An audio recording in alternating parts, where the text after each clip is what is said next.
So good morning, everyone. It's an honor to be here. My name is Bayda, as you know, and I'm a grade 11 student here at Southern Okanagan Secondary School of School District 53. So today I'm going to talk to you about education outside of the box.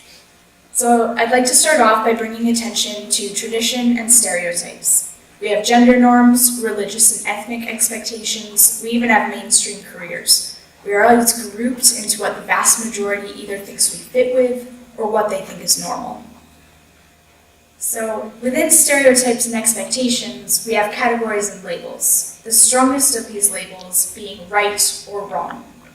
We limit ourselves to the guidelines of societal templates constructed from the almighty opinions of mainstream media. We are herded like sheep into personal boxes. We make assumptions based on our labels, and we have come to believe that to fit in, we must be unoriginal. We live how we are told, despite how we want to live. These beliefs stem from the idea that science is definitive, the idea that everything is an equation, and that love is nothing more than a chemical reaction, the idea that everything is predetermined. Education is a department very strongly based on tradition. Students sit in rows with a teacher at the front. In grade 8, you already know what book you'll be reading in grade 10 English. You follow a template, you're contained in a box. But it doesn't have to be this way. 2 amazing teachers at my school took a risk in running a new cross-curricular course called English and Art First Peoples. We combined the subjects, and we focused our projects on Indigenous topics. Bringing Indigenous education into the classroom has especially encouraged positive relationships between Indigenous and non-Indigenous students. Being outside with experiential learning has also connected myself and my peers to the land our school is on, which is a very important aspect in Indigenous cultures. I've adored learning about the land my school is on and the land I live on, and I'm infinitely grateful for the opportunity to do so. The projects we create in this course are a brilliant mix of the 2 subjects, some of which I'd like to share with you. Everyone in our class decorated a box with 3 meaningful items inside. When we have guest speakers or other important people teaching us, we gift them with one of the boxes. It's our way of truly showing them how much of an impact they have. My box contains cactus spines, twigs, and water from a service lake. The cactus spines represent containing the struggles in your life. The twigs are from a beautiful willow tree I used to climb as a child, a reminder to make time for innocent fun. The water is to be used for a spiritual cleansing, a grounding exercise that ties you to the land.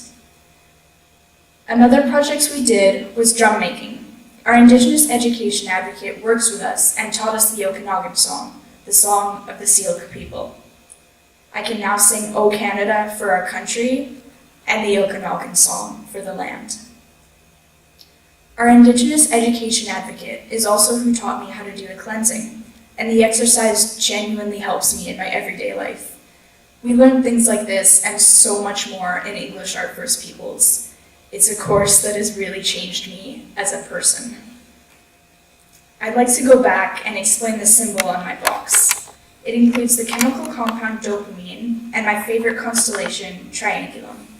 Now, I think it's common sense that any 3 points can make a triangle, yet astronomers chose 3 stars out of billions for a triangle constellation. Hold that thought. Earlier in my presentation, I mentioned that scientists believe that love is a mere chemical reaction, and that specific chemical is dopamine. The symbol I made of them together is a representation of the idea that if scientists can pick 3 points to make a triangle, who are they to tell me what love is? Now, I know you're all wondering, how does this relate to education? Well, if we apply the mindset that nothing is definitive, not even science, we can allow ourselves to break through the barrier of tradition. Cross-curricular courses can become well-known and utilized, allowing the horizon of what students connect to broaden. You can teach math in science, in English, in art, and vice versa. Education can transform. It is up to you, the educators, to impact lives in the way my teachers have impacted mine. You are raising the people of the future, and it's time that as a society, we venture outside of what is normal. I'd like to personally thank every single one of you for the amount of effort and innovation you put into your jobs, and I want you to know that all of it pays off. Keep taking risks and allow education to break out of its box.